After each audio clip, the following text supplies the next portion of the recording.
Hello, everyone, and welcome back to a new episode of Northern Maple. Before we jump right into today's topic, I do have to pre warn you my cats have been zooming across this desk, and I have had to record this now 7 times, but I'm done. If they zoom across it, you're just going to have to deal with my cat. I hope you like them. But on that topic, let's jump right into today's topic. On September 15th, the House of Commons reconvened, and social media has been buzzing with information about those debates. From our public safety minister offering to pay from his own pocket the loss his tenant will incur from the gun buyback program, which, if we're being honest, should really just be called Canada's implementation of the UN 2030 Agenda Plan. That might be too long for the name of a bill, and we'll just save that for a future episode because it's a brilliant topic. Then our housing minister is directly profiting from the continuous rise in housing costs because turns out he's a landlord, and turns out a lot of our MPs are. I'm pretty sure that's called a conflict of interest, but I could be wrong. I'm not an expert after all. What I do know, though, is that independent journalism and social media has been the worst thing to happen to corrupt politicians. The truth is coming out stronger than the waters of Niagara Falls. But how can we discern who is telling the truth from those who are bending the truth to support their narrative?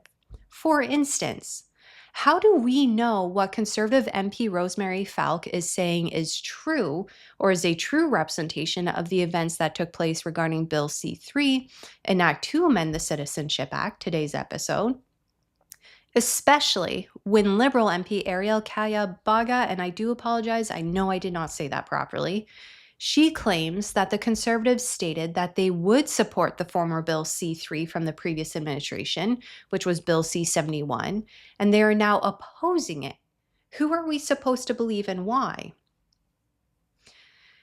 If you're a conservative, should you believe Rosemarie simply because she's a conservative? And same goes for Liberal viewers. Do you believe Arielle simply because she's a Liberal MP? Well, I truly hope the answer to both of these questions is no. Who is telling the truth? Well, that's why I'm here. The only thing I care about is the truth, not my truth, not your truth. Those are called opinions, and I think we could use fewer opinions and feelings and more facts these days. I'm in the business of sharing the truth, the objective truth. I want to. Let's begin our deep dive into Bill C-3, an act to amend the Citizenship Act, and I think it's best to start from the very beginning, which is the Citizenship Act of 1977. I don't know why I paused there. I've been studying this for like weeks now. The act was drafted through extensive consultations in the early 1970s. With the bill introduced in the House of Commons in 1977, it was known as Bill C-20 at that time, under the Liberal government of Prime Minister Pierre Trudeau. It was debated in 1976, passed, and received royal assent on August 10, 1976. Section 8's purpose within the Act was to require Canadians born abroad after February 14, 1977, to a Canadian parent to apply to retain their citizenship before the age of 28, with at least 1 year of physical presence in Canada. Failure to meet these conditions resulted in automatic loss of citizenship at the age of 28. The attempt was to ensure a true connection to Canada for citizens by descent, preventing indefinite transmission of citizenship abroad. The provision reflected concerns about citizens of convenience, meaning passing citizenship indefinitely abroad without ties to Canada, and it aimed to balance fairness with administrative clarity, though it later faced criticism for creating thousands of what's known as lost Canadians. They unknowingly lost citizenship due to the government's failure to thoroughly communicate this new requirement. On June 18, 2008, Bill C-37, an act to amend the Citizenship Act, was introduced by the Conservative government. It remained unopposed throughout all its readings, including the Senate readings, and it received royal assent on April 17, 2009. Bill C-37 eliminated the retention requirement and introduced the first-generation limit for citizenship by descent and automatically restored citizenship to those who had lost it under Section B. retroactively to the date of loss. However, to prevent citizenship of convenience, the repeal replaced Section 8 with the first generation limit under a new Section 33A. It said citizenship by descent is limited to the first generation born abroad, meaning a child born outside Canada to a Canadian parent who was born or naturalized in Canada automatically becomes a citizen. And then second generation children, meaning a child born abroad to a Canadian parent also born abroad, are not automatically citizens even if the parent has strong Canadian ties. They must apply via a discretionary grant under Section 5.1, which is often denied without proof of substantial connection, which could be something as simple as your residency. Unfortunately, though, a small group of people born between February 15th, 1977 and April 17th, 1981 remained lost. Bill S-245, Enact to Amend the Citizenship Act, introduced in Senate on May 12, 2022 during the 44th Parliament, so the previous Parliament, aimed to provide a narrow fix for a specific group of lost Canadians born abroad between February 15, 1977 and April 16, 1981. While it moved quickly in the Senate unopposed, passing a third reading on May 17, 2022, so just 1 week, it then stalled in the House of Commons and ultimately died with the dissolution of the 44th Parliament. We will discuss this further in a bit. First, though, let me clarify this so that we're all on the same page. Bill C-37 failed to include all lost Canadians. And as stated by MP Rosemarie Falk on September 15th of this year, by any reasonable measure, these individuals are Canadians, and this should be corrected. And an independent senator, so not a liberal or conservative senator, tried to remedy the problem through Bill S-245. The bill focused solely on the remaining small group of lost Canadians by amending Section 3.1 of the Citizenship Act to create a new category granting automatic citizenship to those born abroad between those two dates who would have retained their citizenship if they had applied under the old rules but lost it due to unawareness or timing. It was retroactive and did not alter the first generation limit for broader cases. Now, in December of 2023, while Bill S-245 stalled in the Standing Committee on Citizenship and Immigration, an Ontario Supreme Court judge ruled that the first generation limit was unconstitutional because, and get this, it discriminates based on national origin. So this ruling overlooks the inherent and necessary exclusivity of citizenship itself, a mechanism designed to prioritize those with deep, tangible ties to a nation. Citizenship to a country is a privilege that affords you rights, but also gives you responsibilities, like the not-so-favored one of paying taxes. Extended citizenship to individuals born abroad whose only connection is a parent's fleeting presence in Canada risks flooding the system with non-residents who contribute no taxes or labor, yet could claim access to strained resources like healthcare, social assistance, and emergency services. This would further burden current Canadians, those who live, work, and invest in the nation, deepening wait times, stretching welfare programs thinner and thinner, and undermining the social construct that rewards commitment to Canada with its benefits, effectively punishing loyal citizens for the sake of an overly expansive, unsustainable definition of belonging. The 2006 Lebanon evacuation under Prime Minister Stephen Harper is an irrefutable case study of what happens when we afford people the rights of Canadian citizenship who do not have strong ties to the nation. Canada spent $94 million to evacuate nearly 15,000 Lebanese citizens. Harper waived the standard evacuee reimbursement policy out of a sense of duty to our fellow Canadians, leaving taxpayers to bear the costs. Yet nearly half of those individuals had stronger ties to a different country and left Canada once the conflict was resolved. They only wanted to claim their Canadian status for the rights it afforded them, but ignored the responsibilities that go along with them. Now, before dismissing me as this heartless individual for having this stance, hear me out. I'm not arguing against Canada aiding other nations in times of need.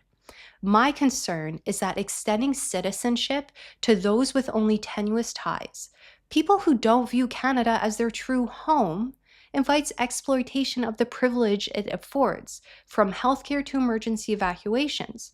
With our systems already failing to support its current citizens, those who have accepted the responsibilities associated with their citizenship, we simply lack the capacity to absorb more demands without reciprocal commitment. I support Canada helping when we can. I don't support the Harper administration's decision, though, to waive the fee. Okay, we'll leave it at that. The Supreme Court ruling required the government to amend the Citizenship Act, which prompted the Liberal government to introduce its own broader legislation, Bill C-71, in May of 2024, to comply with this decision. This new bill overshadowed Bill S-245 and remained stagnant until it died with the dissolution of the 44th Parliament earlier this year. MPs debated the need to fix historical exclusions, the remaining lost Canadians that Bill S-245 offered a viable solution for, and the court's absurd ruling. They also debated concerns about resource strain and convenience citizens exploiting benefits like healthcare or evacuations without contributing taxes. With the help of the NDP, the Liberals were able to pass the bill's second reading, and it was referred to the Standing Committee on Citizenship and Immigration for further study. Now, here's the thing.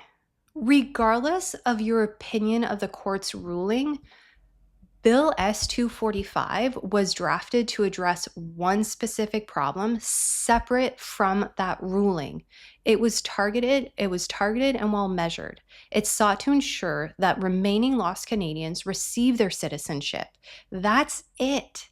It would have resolved one specific problem without creating any others. How did the Standing Committee on Citizenship and Immigration respond? Well, they had the opportunity to remedy a wrong done to Canadians, but instead they selfishly pushed their own agendas to extend the definition of citizenship to include second-generation born individuals. That was not the purpose of Bill S-245. They could have passed Bill S-245 and drafted a separate bill that focused solely on second-generation born individuals. But they didn't. Members of Parliament had the opportunity to fix a problem without causing a slew of other problems. Unlike Bill C-71, and they hid behind administrative processes and ultimately failed Canadians. MPs are supposed to advocate for the interest of the people they represent, not the interest of their political party. The only question they should be asking themselves is, will this benefit my constituents or not? What dictates the answer to that question is the values of their constituents, which dictates how they vote, or at least it should, period. This bill wasn't conservative versus liberal. It was about resolving a nearly 50-year-old wrong done to Canadian citizens. The members of the Standing Committee utterly failed us and failed the remaining lost Canadians. As for Bill C-71, an act to amend the Citizenship Act from the previous administration, because it was presented during the 44th Parliament and did not receive royal assent, it is now closed. However, the Liberals have simply redressed it as Bill C-3. Bill C-3 offers a seemingly benign tweak to the Citizenship Act that would extend full Canadian citizenship to the lost Canadians, but also to their descendants born abroad, even to second and subsequent generations. On the surface, it sounds like a fix of an old injustice, restoring rights to families with Canadian roots who didn't make the deadline.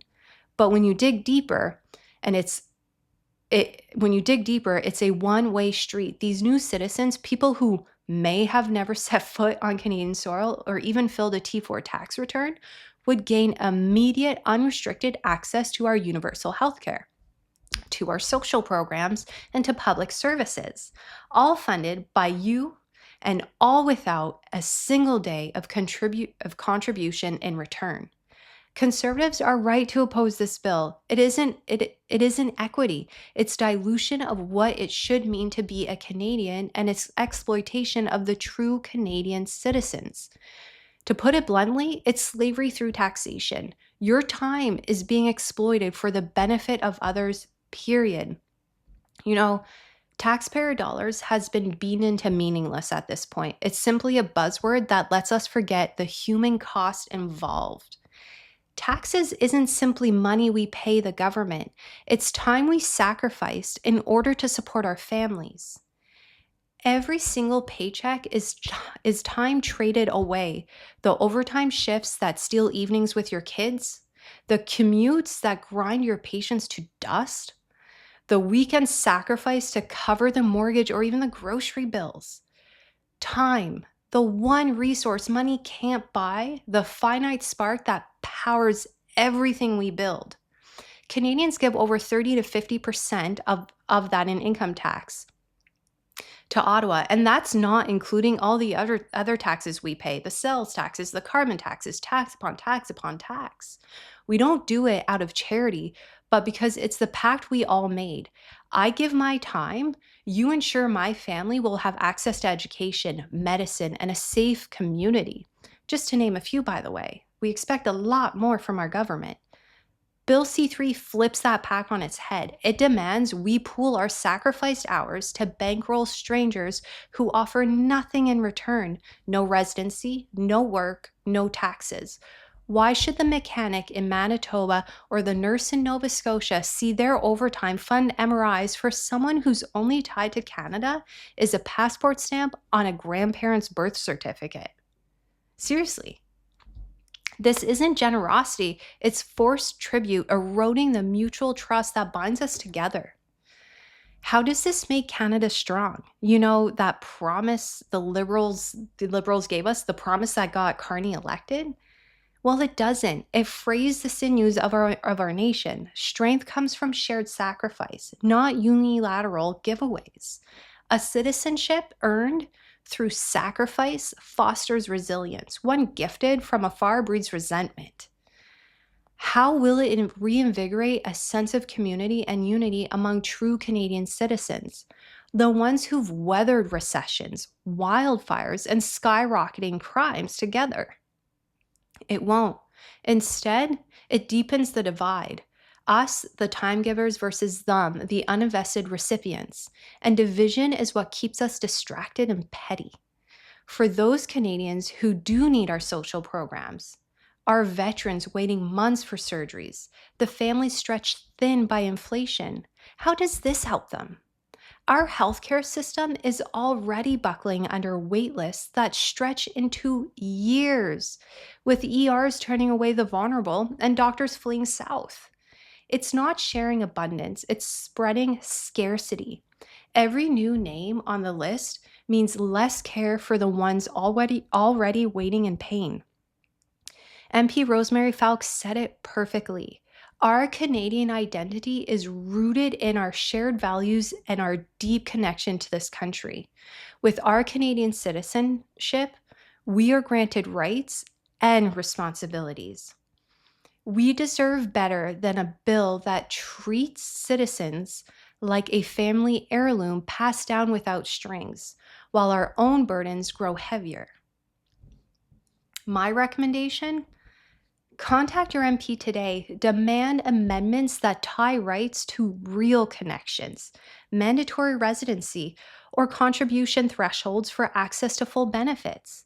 Because if time is our most precious gift, let's not waste it on those who who will only exploit it.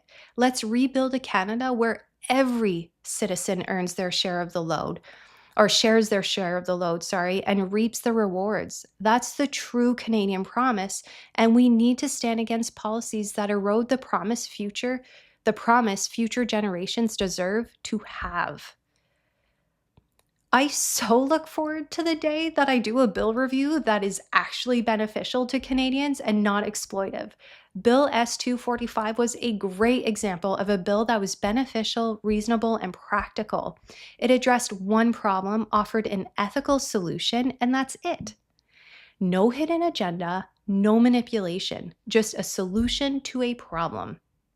I truly pray that our members of parliament will wake up and start helping Canadians prosper rather than push their party's agendas and leave Canadians behind.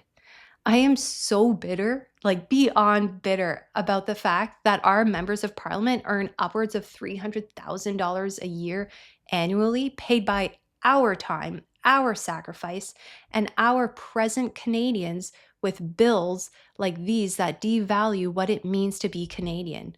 Our government spends billions of dollars on expert consultations that result in flawed end products like the Citizenship Act and the Lost Canadians. We need to stop wasting money on consultants and endless bureaucracies and start investing in our families, in our industries, and in our own economy so that Canadians can stop sacrificing the one thing we love most, time with our loved ones. So, on the off chance that Carney is watching this, Mr. Prime Minister, if you are looking to make cuts to your budget to get it approved next week, cut your entire consultation budget. Remove it entirely. Off with its head, all of it. I know this will only decrease the spending by what I'm estimating is $25 million or so, and that's barely going to move the needle towards our $4+ trillion deficit, but it's a start. Next, speak to real experts. Our farmers, our teachers, our doctors, our electricians, our police officers, and our veterans. And not those who claim victimhood every chance they get. No, not those ones. Go speak to the ones who are too busy to complain. Those too busy, because they're too busy finding solutions to the problems created by bureaucracy. Those are the people who know what's up. That's who you need to consult. In all seriousness, though, because Mr. Prime Minister is not watching this, Bill C-3 does fix the lost Canadians problem. However, it further opens our borders, and our nation can't support that. We first have a duty to our people, from our children to our retirees.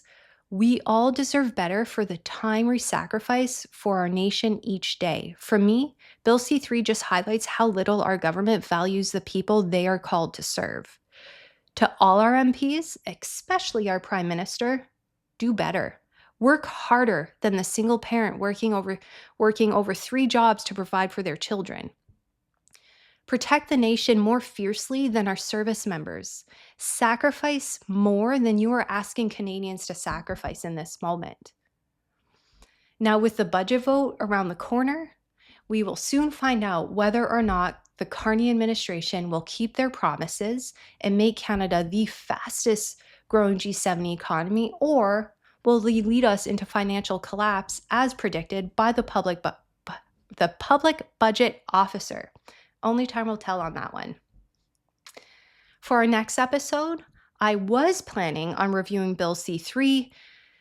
It's a long one, an act respecting cybersecurity, amending the Telecommunication Act, and making consequential amendments to other acts. But now I'm especially interested to see how much money the government has spent thus far. Like, how much money has Carney spent this fiscal year? And I'm wildly interested to see what the Liberals present as their budget. We already know Carney's administration is planning on smudging the numbers by splitting the budget into 2 categories: capital spending, so meaning all of our investments, and then operating spending, so the day-to-day. Now, what falls into that category isn't very coherent. And they're doing this to make the deficit look smaller. But money spent is money spent. When you're planning your budget, do you not include your mortgage payments despite your home being considered an investment? And I mean, a house isn't really an investment anymore.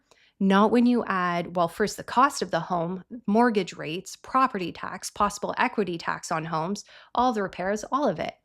But you get my point. Money owed is money owed, regardless of what it's used for.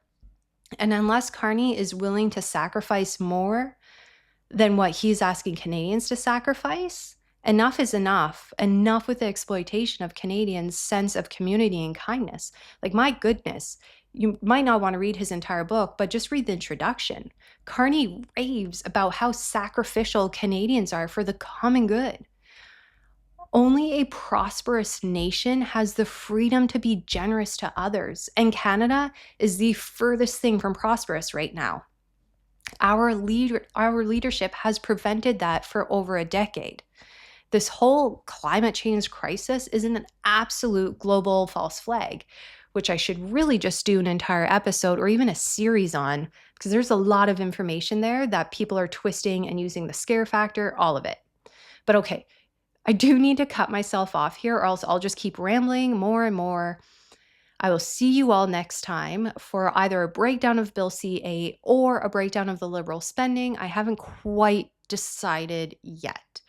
Oh, but also, I forgot to address who was lying. The Conservatives never supported Bill C-71. They opposed it at the second reading in December of 2024, citing concerns over citizenship integrity, lack of criminal background checks. We know our Liberals love criminals these days, potential costs, and impacts on social cohesion. And in case you're wondering about the first reading is only a formal introduction of a bill, so there are no debates or votes. The first vote happens during the second reading. And this is a pattern we see with bills. They offer a solution to a problem, but then add a ton of additional content. It's normally that additional content that a party will oppose, but the presenting party will say, hey, look, everyone, they opposed the fix. We were going to fix it, and they opposed it. Look how terrible they are. But the truth is that the Conservatives have been fighting government overreach and open border policies for years now. Okay, I'm pretty sure that's everything for today. I will see you guys next time. Take care of yourselves and enjoy this beautiful fall weather that we're getting. Bye, everyone.